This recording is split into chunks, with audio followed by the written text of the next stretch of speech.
ارشاد فرمایا وَمَلَائِكَتَهُ، اور اس کے فرشتے. آپ ترجمے میں یہی پڑھتے ہیں نا، اور اس کے فرشتے، مگر بات یہ نہیں. عربی کا قاعدہ یہ ہے، ملائکہ ملک کی جمع ہے. ملک کہتے ہیں فرشتے کو، فرشتہ واحد، اور اس کی جمع فرشتے، اس کو عربی میں کہتے ہیں ملائکہ. عربی نحو کا یہ بھی قاعدہ ہے کہ جب جمع اور ملائکتہ اس کے فرشتے، قاعدہ یہ ہے کہ جب جمع مضاف ہو جائے، جیسے ملائکتہ کہا اس کے فرشتے، صرف یہ نہیں کہا کہ اللہ اور فرشتے درود و سلام بھیجتے ہیں، یہ نہیں کہا، بلکہ فرمایا اللہ اور اس کے فرشتے. تو جب اس کے فرشتے کہا، اس نسبت کو اضافت کہتے ہیں، مضاف اور مضاف الیہ. بس اتنی سمجھ لے بات، اضافت کہتے ہیں. جب جمع مضاف ہو تو عربی کا یہ قاعدہ ہے، اور یہ وہ قاعدے بتا رہا ہوں جس میں مسلکوں اور فرقوں کا جھگڑا اور اختلاف نہیں. مختلف مسجدوں کا اختلاف ان قاعدوں میں، جو بات میں بتا رہا ہوں اس پر اختلاف نہیں ہے. سب کے لیے اصول ایک ہوتے ہیں. یہ زبان اور ادب کے قاعدے ہیں، ہر ایک کے لیے ایک ہوتے ہیں. ماضی، حال اور مستقبل کی تعریف میں تو اختلاف نہیں ہوتا نا، نحو کے قاعدے میں اختلاف نہیں.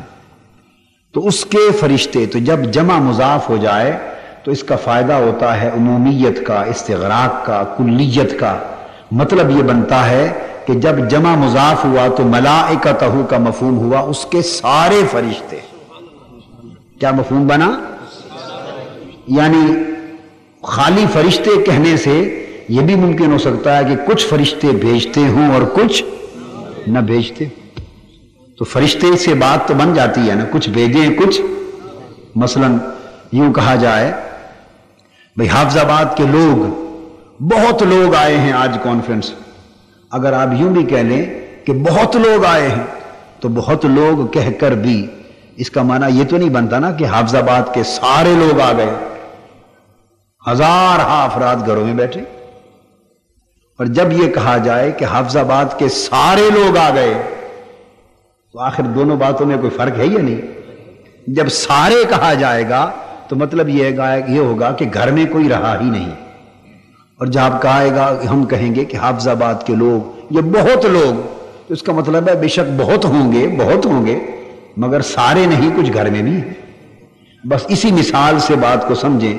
فرمایا ملائکتہ، مضاف کو جمع کو مضاف کیا تو مفہوم یہ نکلا اس کے سارے فرشتے.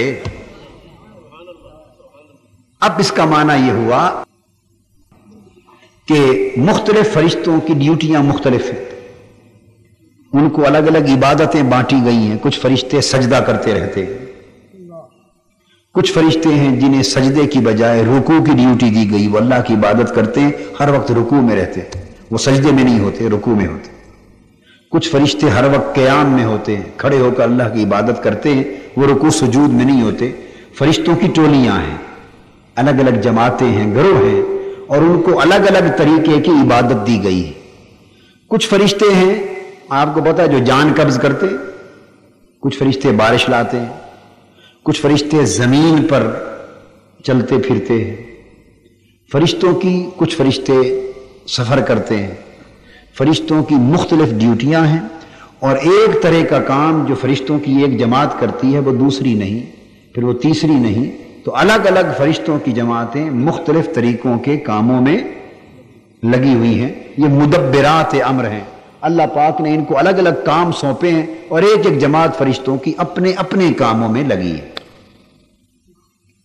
ارشاد فرمایا کہ میرے لاکھوں کروڑوں اربوں خربوں، کوئی عدد نہیں معلوم فرشتوں کا، کسی کو عدد معلوم نہیں، بے حساب عدد ہے اللہ کے فرشتوں کا. فرمایا میرے فرشتے، مختلف جماعتیں فرشتوں کی مختلف کاموں میں لگی ہیں، مگر ایمان والو، محمد مصطفیٰ صلی اللہ علیہ وآلہ وسلم کی ذات گرامی پر درود و سلام بھیجنے کا کام ایک ایسا ہے کہ ساری عبادتیں، سارے کام، ساری ڈیوٹیاں فرشتوں میں بانٹی ہوئی ہیں. کچھ یہ کر رہے ہیں، کچھ وہ کر رہے ہیں، وہ تقسیم شدہ ہیں، مگر جب اس محبوب پر درود و سلام کا کام آتا ہے اس میں فرشتوں کی ساری جماعتیں اور سارے ملائکہ جمع ہیں، کوئی ایک فرشتہ ایسا نہیں جو میرے محمد عربی پر درود و سلام نہ بھیجتا۔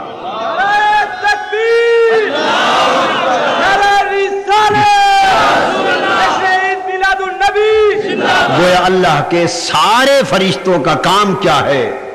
باقی کام جدا جدا ہیں، ایک کام میں سب متفق ہیں، ایک کام میں سب مشترک ہیں، اور وہ کیا؟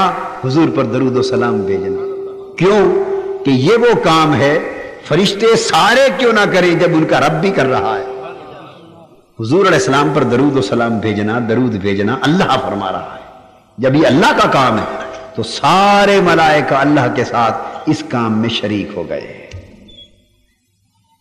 تو جب سارے فرشتے درود و سلام بھیجتے، جس کا مطلب ایک خاص نقطہ یہ ہوا کہ جب اللہ نے فرما دیا کہ میرے سارے فرشتے میرے نبی پہ درود بھیجتے، تو جو حضور پر درود و سلام نہ بھیجے گا وہ فرشتہ ہو سکتا ہے؟ وہ فرشتہ ہو سکتا ہے؟ تو مطلب یہ ہوا کہ جتنے تو فرشتے ہیں وہ تو سارے کے سارے حضور پر درود و سلام بھیجتے ہیں، اور جو آقا پر درود و سلام نہ بھیجے گا وہ فرشتوں کی صف سے بھی خارج کر دیا جائے گا۔ یعنی فرشتہ رہ کر حضور پر درود و سلام نہ بھیجے یہ ممکن ہی نہیں، اور جو درود و سلام نہ بھیجے وہ فرشتہ بھی رہے یہ بھی ممکن نہیں۔ وہ اللہ کے سارے فرشتوں کا فرشتہ ہونا اس بات پر منحصر ہے کہ وہ اللہ کے ساتھ اس کے حبیب پر درود و سلام بھیجنے میں لگے رہے۔ مومنوں، جب اللہ کا کوئی ایک فرشتہ بھی ہر وقت حضور پر درود و سلام بھیجنے میں پیچھے نہیں رہتا تو تم ایمان والے اس کام میں پیچھے کیوں رہتے؟